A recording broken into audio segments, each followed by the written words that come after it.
आज इस वीडियो में हम लोग सीखने वाले हैं कि ईटीएफ के अंदर छोटे प्रॉफिट से भी कितनी बड़ी इनकम जनरेट की जा सकती है। मैं उसका एग्जांपल भी देने वाला हूं कि मैंने एक ट्रेड ऑलरेडी इसी प्लेटफॉर्म पे आपको कुछ हफ्ता पहले 1.5 या 2 हफ्ते पहले ही जो है मैंने बताया था, वो मैं आपको दिखाने वाला हूँ। दूसरी चीज़, एशियन पेंट क्या यहाँ से बर्बाद होने वाला है उसके ऊपर भी हम बात करेंगे, और हमारे जो प्रीवियस जो वीडियोस हैं उस पर कुछ कमेंट्स हैं उसकी भी चर्चा होगी। तो बहुत कुछ सीखने मिलने वाला है इस बीच में, तो वीडियो में लास्ट तक बने रहिए और कंप्लीट देखिए बिना जो है भगाए। आप लोग भगा भगा के जब देखते हो तो आधा अधूरा ज्ञान आता है, और आधे अधूरे ज्ञान पे फिर जो है आप बिना सेंस के भी कमेंट कर देते हो, तो वो कमेंट्स पे भी हम डिस्कशन करने वाले हैं। दोस्तों, चैनल को शुरू करने से पहले मैं आप लोगों से कहूँगा कि अगर आप चैनल पे नए हैं तो चैनल को सब्सक्राइब कर लीजिए। हमारा टेलीग्राम चैनल, जहाँ पर मैं बिल्कुल फ्री में जो है मार्केट के बारे में अपडेट देता रहता हूँ, नीचे डिस्क्रिप्शन में लिंक है, आप उसको ज्वाइन कर लीजिए। तो चलते हैं, शुरू करते हैं। सबसे पहले बात हो जाएगी हमारी एशियन पेंट की। कुछ न्यूज़ आई, बाहर के जो लोग हैं वो हमारे इंडियन कंपनियों को जो है डाउनग्रेड करते हैं, और उसका इम्पैक्ट जो है इंडियन मार्केट के ऊपर आता है। इंडिया के जो रिटेल निवेशक है उसका इम्पैक्ट लेते हैं और माल को बेचना शुरू करते हैं और प्राइस नीचे की तरफ आता है।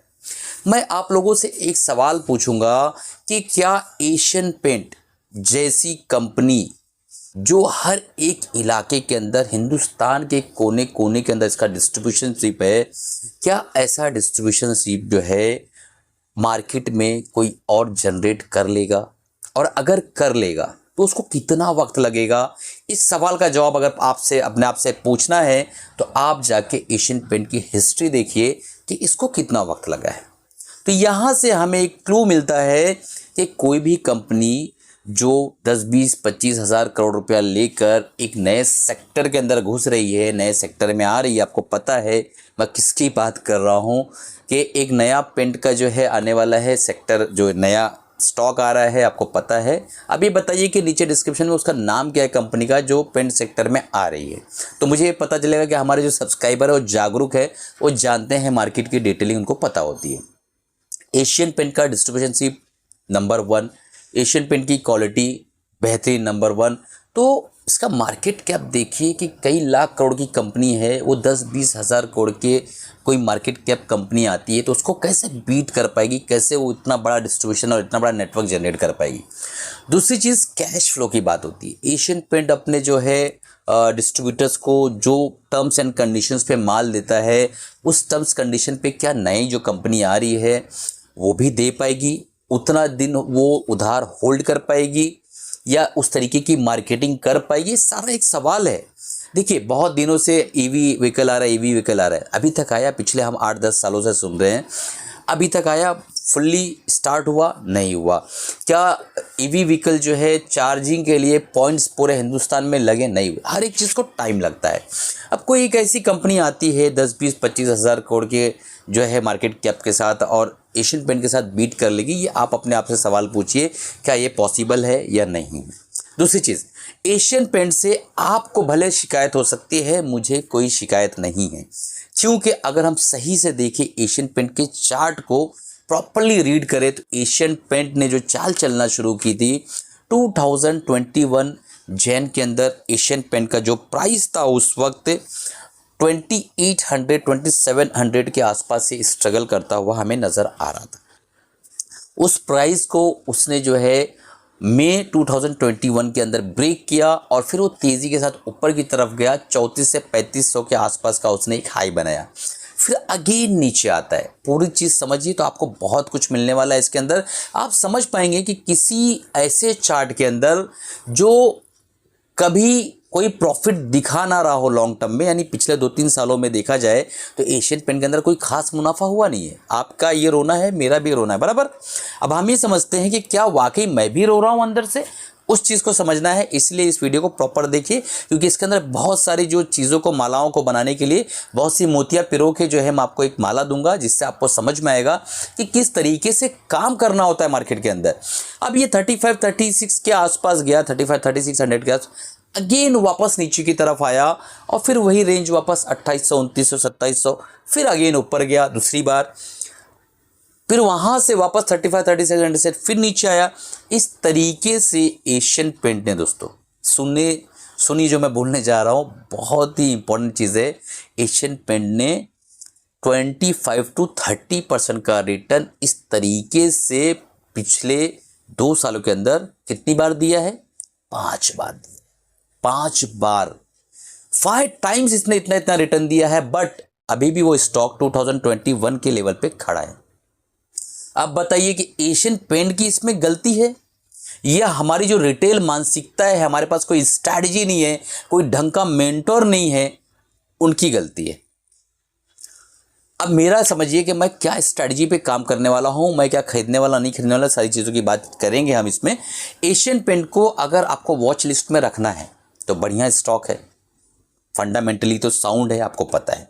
एक बैड न्यूज़ जब आती है उसके अंदर मार्केट अच्छी जो प्राइस आता है अच्छी कंपनियों का, वो बैड न्यूज़ के अंदर ही आता है। तो किसी बैड न्यूज़ के साथ ही अच्छे प्राइस को लाया जाता है। इसको खरीदने का सबसे बेहतरीन तरीका है कि अगर पिछले 5 बारों में आपने जॉबिंग की होती, आपने चर्निंग की होती, तो आप 25% नहीं, लेकिन मुझे ऐसा लगता है खरीदने और बेचने के बीच में अगर आप एवरेज बना के चलते, मैं भी आपको एक स्ट्रैटेजी देने जा रहा हूँ। आप कॉपी कलम ले लीजिए और उसको लिख लीजिए कि किस तरीके से काम करना है। अभी तो बॉटम पे है, हम मान लेते हैं यहाँ से 2600 भी चला जाएगा, 2500 भी चला जाएगा। तो अगर आप इसके अंदर मान लो 5 शेयर लेना चाह रहे हैं, एग्जांपल दे रहा हूँ, ठीक है, वो तो आप अपने फाइनेंशियल एडवाइजर से राय मशवरा लेके बात करिएगा, मेरी तरफ से कोई पर्सनल रिकमेंडेशन नहीं है। चैनल पे नए हैं दोस्तों, सब्सक्राइब कर लीजिए, क्योंकि इस तरीके की लर्निंग जो होती है, जो दिल से दी जाती है, वो सिर्फ इसी चैनल पे मिलती है, आप जानते हैं। अभी हम वो कमेंट्स के बारे में भी बात करेंगे और ETF जो मैंने बताया है उसके बारे में भी बात करेंगे, किस ETF की मैं बात कर रहा था। तो यहाँ पर अगर आप देखें तो 25% में हम 15% कमाने के लिए बने हुए हैं। 25% में 10% जाने दो। कैसे जाने दो? 5 अगर स्टॉक लेना है तो हम जो है 2700 पे एक लेते हैं, 2600 पे एक लेते हैं, 2500 पे एक लेते हैं। फिर जब ये ऊपर जाने लगे, हर कैंडल के ब्रेकआउट पे एक लेते रहो, एक एवरेज बन जाएगा। ऊपर के लेवल पे जाके अपना बेच दो। फिर ऊपर के लेवल पे जहां भी जाएगा वो धीरे धीरे आपको उतरना होगा, एक स्टॉक को उतारना होगा। पूरे स्टॉक के लिए लास्ट तक रुकोगे, हो सकता है बीच में पलटी मार जावे, पॉसिबल है। स्टॉक मार्केट है, सुप्रीम में मेरे और आपसे बढ़कर रही है। तो जिस तरीके से आप चढ़ रहे हो उसी तरीके से उतरना भी है। मान लो आपने 2500 पे एक लिया, 2600 पे एक लिया, 2700 पे एक लिया, 2800 पे एक लिया, 2900 पे एक लिया। अब वो जैसे ऊपर क्रॉस करता है 30 के ऊपर, तो आप जो है जो 2500 में लिया था उसको 600 प्रॉफिट कमा के बेच दो, 2600 में जो लिया था उसको 3200 में बेच दो, 2700 में लिया था उसको 3300 में बेच दो, 2800 में लिया था। इस तरीके से काम करता है। एक फंडा है लीफो और FIFO, last in first out. दूसरा है FIFO, first in last out. तो फर्स्ट इन लास्ट आउट पे जब आप काम करते हैं तो आपको जो भी इंटरफेस है, टर्मिनल्स है, जीरोधा के या जो भी है, जो भी आप यूज़ करते हैं, उसमें लीफो स्टार्ट होता है, ठीक है। तो लास्ट इन, जो लास्ट में आपने बाय किया और फर्स्ट आउट होता है, तो वहाँ पे आपको नेगेटिव में रिजल्ट आएगा, ऐसा लगेगा मेरा तो लॉस हो गया। बट अगर आप जर्नल मेंटेन करते हो और उसमें लिखते जाते हो सही से, तो आपको समझ में आएगा। जब आप लीफो अप्लाई करोगे, लास्ट में जो आपने बाय किया है, फीफो अप्लाई करोगे, तो फर्स्ट में जो पहले जो बाय किया है वो जो है आप फर्स्ट आउट करोगे। यानी 2500 में जो आपने लिया था वो 3100 में आपने निकाला। जब आप जर्नल में लिखोगे तो लास्ट में जब कैलकुलेट करोगे तो आपको समझ में आएगा कि इसमें मैंने वीडियो ऑलरेडी बना रखा, आप जाकर ट्रेड विद मजर डालोगे और आगे लीफो फीफो डालोगे तो आ जाएगा। समझ लीजिए, बहुत इंपॉर्टेंट कंसेप्ट है, जर्नल पर लिखते रहिए उसको। तो इससे आपको जब यहाँ पे फीफो अप्लाई करोगे, फर्स्ट इन फर्स्ट आउट, तो आपको जब पूरे आपके शेयर्स बिक जाएंगे तो लास्ट में आपको नफ़ा जो है इक्वल दिखाई देगा, जिस तरीके से टर्मिनल पे इंटरफेस दिखता है आपको लिफो के अंदर, उसी तरह फीफो में भी आ गया। तो मैं फीफो अप्लाई करता हूँ। मैंने 2500 में जो लिया था, मैं अपने माइंड में ये रखता हूँ कि मैं 3200 में वो स्टॉक बेच रहा हूँ, एक स्टॉक।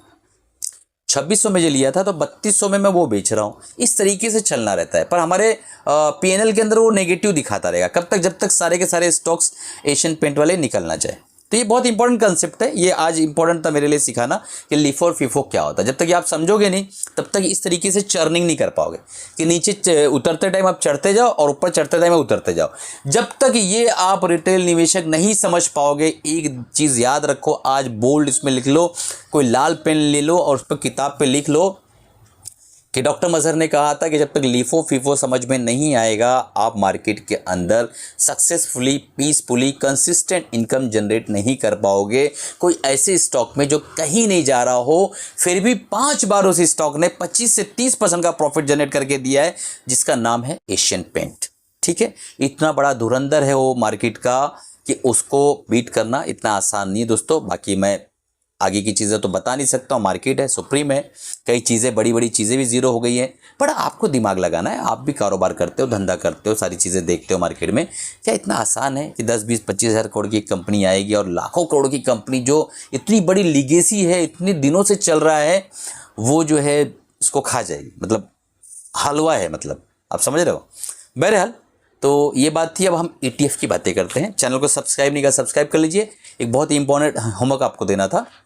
हमारे चैनल पे कुछ नेगेटिव कमेंट्स आते हैं। देखो, जब कुछ चीज़ें चलनी शुरू होती है ना, तो नेगेटिव लोग वहाँ पे अपने आप आके बैठ जाते हैं कुर्सी लेके।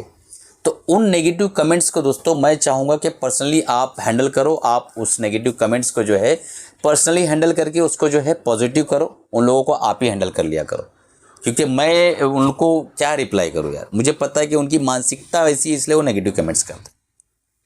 1.5-2 हफ्ता पहले मैंने एक ETF की बात किया था, HDFC मोमेंटम 18। कोई बाय सेल रिकमेंडेशन नहीं है, ऑलरेडी मैंने बताया था, वीडियो भी बनाया था कि 29 पे मैंने बाय किया था, 30 पे भी बाय किया था। आज 4.5 से 5% अप है। आप बताइए मुझे क्या करना चाहिए? एशियन पेंट की पूरी स्टोरी आपने सुने, प्रॉफिट बुक करना चाहिए, बराबर है ना। अगर ये चर्निंग मिलती है मुझे, ठीक है ना, तो मेरा वो फंड कहीं और यूज़ हो जाएगा, मेरा वो फंड कहीं और यूज़ हो जाएगा। 5% का प्रॉफिट, 6% का प्रॉफिट ETF में इनफ होता है, इनफ। अगर आपको वैसा साल में 5, 6, 7 बार चर्निंग करने मिल जाए तो आपका टोटल के टोटल जो है पैसा 25 से 30-35% से ग्रो होता हुआ नज़र आएगा। कोई हवाई बात नहीं कर रहा हूँ, ये करते हैं हम, इसके लिए बता रहा हूँ।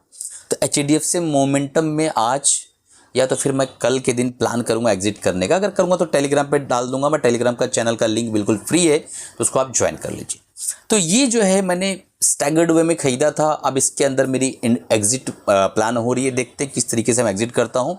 बाकी आप अपने फाइनेंशियल एडवाइज़र से राय मशवरा लेने के बाद काम करिएगा। मेरी तरफ से कोई बाय सेल रिकमेंडेशन नहीं है। अब आते हैं उस कमेंट की तरफ। कोई एक हमारा सब्सक्राइबर है, मुझे बहुत ज़्यादा प्यार करता है, तो उसने लिखा कि 2-4 हज़ार का मोबाइल लेके वीडियो बना के कोई कुछ भी बकवास करता है, उसकी बात मत सुनो। ठीक है, तो भाई साहब स्किप कर करके वीडियो देखेंगे, उन्होंने बातें कुछ समझ में आई नहीं, आधी अधूरी बात समझ में आई, कमेंट किए, चल दिए। मैंने उसको प्यार से कमेंट कर दिया। बट सवाल ये पैदा होता है दोस्तों, फ्री में वीडियो बनाकर आप लोगों को सिखाना ये मेरा पैशन है। प्रोफेशनली मैं डॉक्टर, स्टॉक मार्केट में क्यों आया, मैं क्या करने आया, किस वजह से आया, मैं इसके ऊपर किसी दिन 1 घंटे का सेशन ज़रूर लेने वाला हूँ। तो उस दिन हम लोग इसके ऊपर डेफिनेटली बात करेंगे। बट एक चीज़ समझ लीजिए कि जो यहाँ पे मैं ज्ञान देने की कोशिश करता हूँ, रेयर है कि इतने दिल से आपको कोई ज्ञान देता होगा।